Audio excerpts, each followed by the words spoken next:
The mistake was made with a steady hand. That was the cruelest part. The tattooist had not slipped, not sneezed, not been distracted by a vibration or a shout. The needle moved exactly as intended, the ink sank cleanly into skin, and when it was done, the design was flawless. Precise lines, perfect symmetry, impeccable shading. It was simply the wrong design. Elian realized it the moment the stencil paper was peeled away from his back. He couldn't see it yet, but something in the silence told him everything. The shop, usually alive with buzzing machines and idle chatter, had gone quiet in a way that felt deliberate. "That's not what I brought," Elian said. The artist swallowed. "No," she replied carefully, "it's not."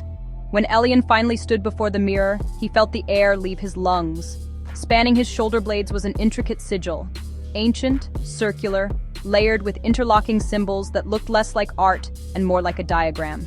It wasn't the minimalist mountain range he'd requested. It wasn't even close.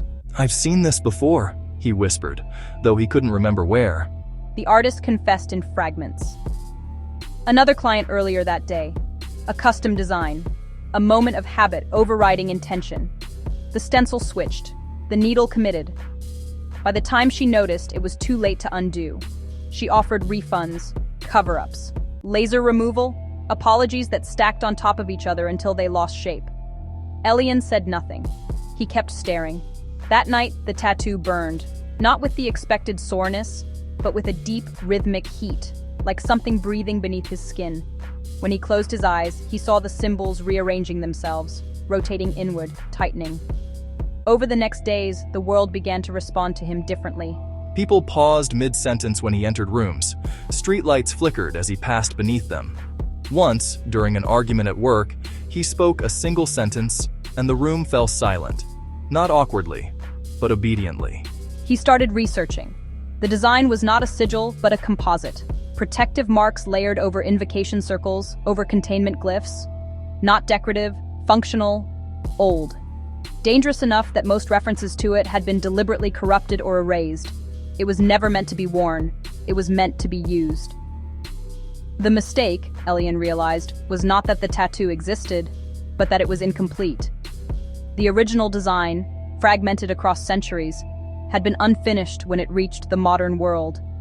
What sat on his back was a key without a lock, a question without an answer. So he finished it, not with ink, but with intent.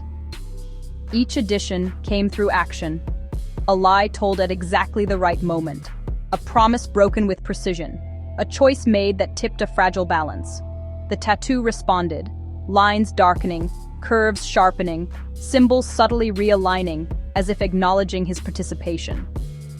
By the time the final transformation occurred, the design no longer burned. It rested, whole.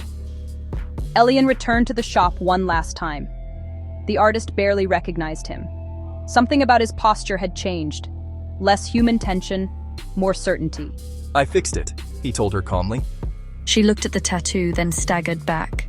"That's not possible," she said. "That's not the design I made." "No," Elian agreed. "It's the design it wanted to become." He left without another word.